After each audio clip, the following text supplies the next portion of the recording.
พายุพี่น้องจักพายุเอียงเลยไม่รู้เลยสบายดีเด้อจ้าพี่น้องเบิดคืนเลยมาหอดจักสิจักโมงพี่น้องเริ่มตัวหัวแรงพูกระโบแห้งดอกเพราะแต่สำนี้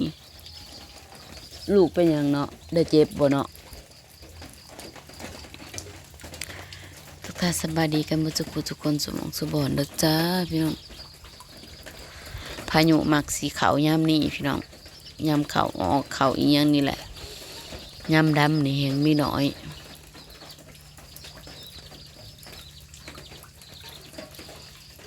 ทักทายสบายดีกันหมดทุกคนนะจ๊ะพี่น้องจ๋าผู้ที่เข้ามาส้มเก่าแล้วก็ผู้ที่ส้มใหม่พี่น้องอย่าลืมนะจ๊ะกดไลค์กดแชร์นะจ๊ะเด้อพายุเขาเครื่องตาก3 มื้อเลย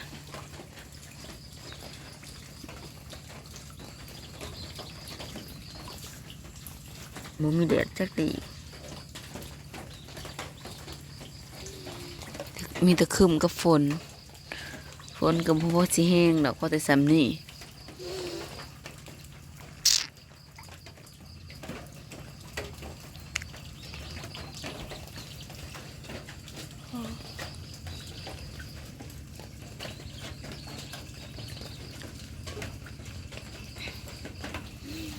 ต้นมะฮุงคำไว้พี่น้อง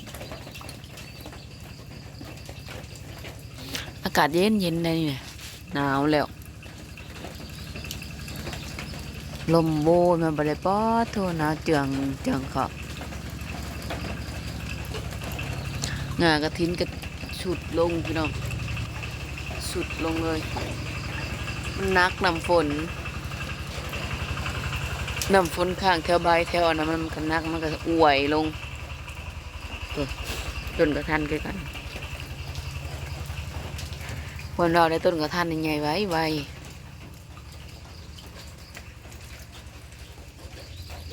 ตื่นสวยพี่น้องมันหนาวเดี๋ยวสิข้างหดเขาก่อนจะขึ้นไปเบิ่งวิวอยู่เทิงต่อพี่น้อง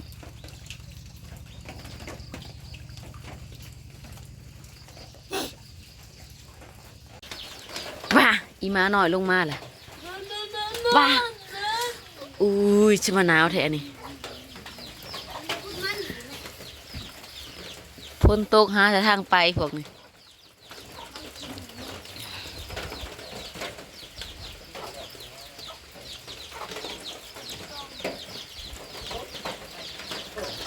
อยู่นั่นมีเรียบถ่ายได้ไหมขึ้นเทิงเด้อ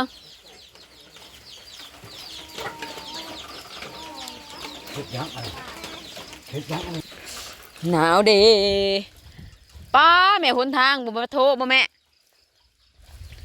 บ่อยากสิเอ้ย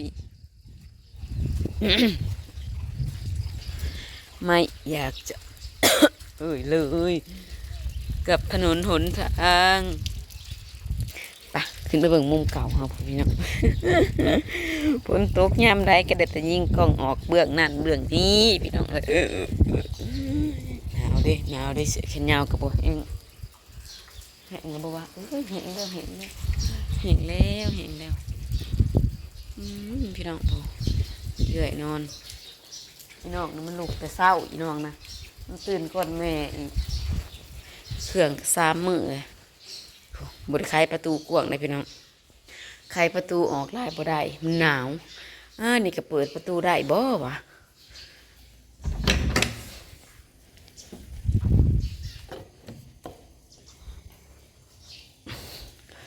ลมประตูพี่น้องทุกหนาวได้นุ่งเสื้อแขนยาวก็ได้พี่น้องดูเบิ่งดูบรรยากาศนะโอ้ยคิดเอาพี่น้องเอ้ยคิดเอาว่ามันสิอยู่ในสภาพใดพายุเขายามนี่นะสีลมฝนผัดฝอยมันเย็นกับหัวตับว้ายฝนกับพอแต่ซ้ำนี่ได้พี่น้องสีแห้งกับบ่แห้งห้ำเข่าออกป้าเข่าออกบ่ละ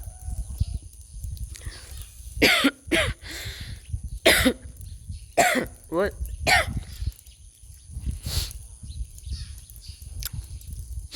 เข่า เขาก็ออกคือกันพี่น้อง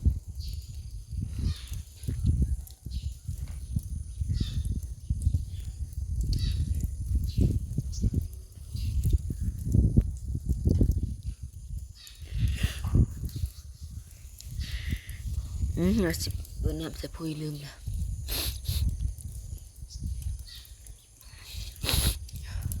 บรรยากาศมันดีเกินพี่น้องอยู่บ้านนอกค่ะนะดอกละไม้หล่นนก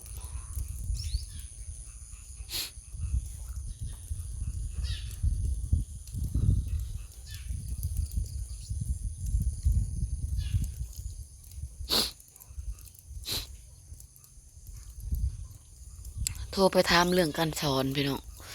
โทรไปถามเรื่องการสอนก็ว่ายังคนขั่วอยู่เขาโทรไปแล้ว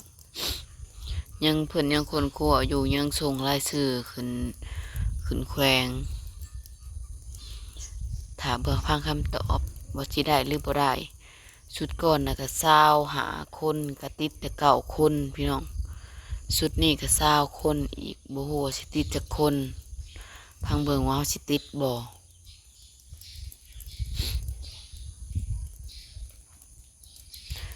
ยังสิส่งมาอีกชุด2อยู่พังเบิ่งเด้อพี่น้องคันสิได้รอลุ้นนำกันพี่น้อง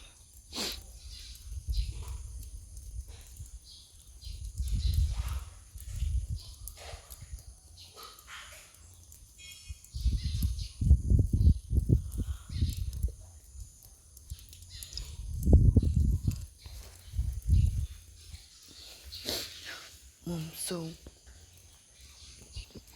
โอ้จะไปเกี่ยวอย่างไรงัวต้องเลยเกี่ยวอะไรพี่น้องเพราะว่ามันฝนตกแบบนี้บรรยากาศดีเลยพี่น้องดีจังเลยเขาอันนั้นก็ออกก็ได้นะเขาหวานในหายเทิงนะก็ออกแดงๆนะ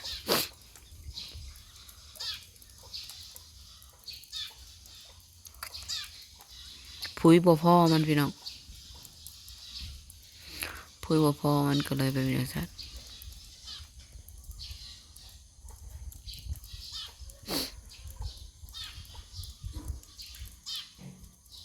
เขากับพัวพันคืนอยู่พัวพันคืนอยู่ก็ยังรอไปเรื่อยๆ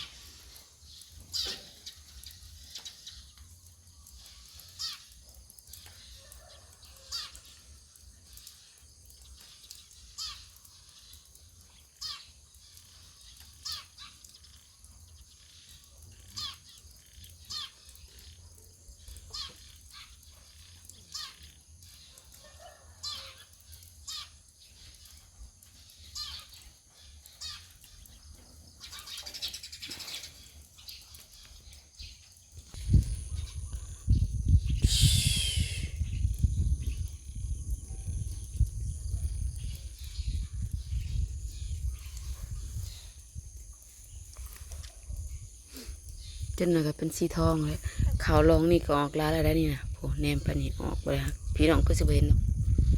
มันก็ออกลาอะไรพี่น้องสูดอากาศสดกาย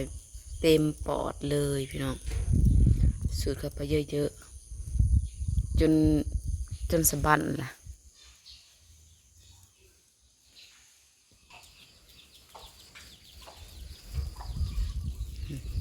เย็นเย็นหัดตับหัดไตบูไดพี่น้องธรรมดา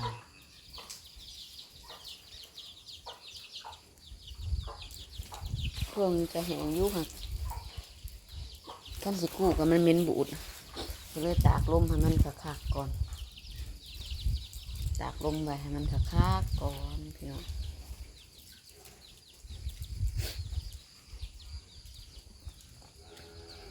อีเอื่อยนอนรถนี่ก็ยังบริมาส่งเขาง่ายดอกพี่น้องพ้นตกแบบนี้แห้งเต็กเอาไว้ก็บริขี่ดอกพี่น้องบ่แม่นรถตัวเอง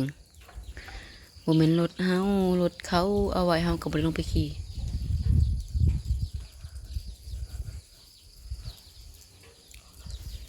พาเกี่ยวเขาแล่จังเลยมือส่งก็จอดวันนี้แหละถ ถึงจะว่ามีรถขี่เราก็ไม่ได้ขี่นะคะ นอกจากบ้านปานีบ่มีผู้หักษาให้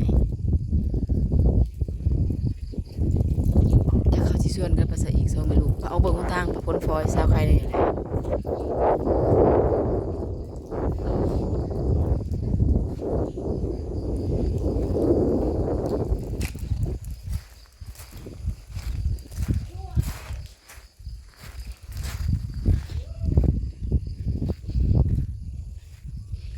อุกน้ำเปื้อนเด้บ้านนี้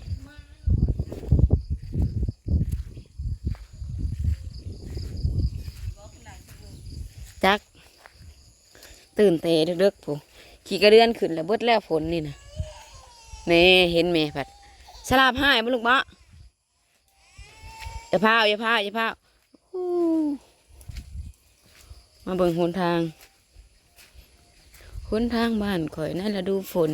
แห่งเตียกฝนลินพี่น้องมันก็โหดจังซีแหละพี่น้องจ้าโอ้ยรถยังบ่หลายพี่น้องถ้ารถเที่ยวลาดูๆนี่แห้งกระเต็กเปิดเป็นตะเบิ่ง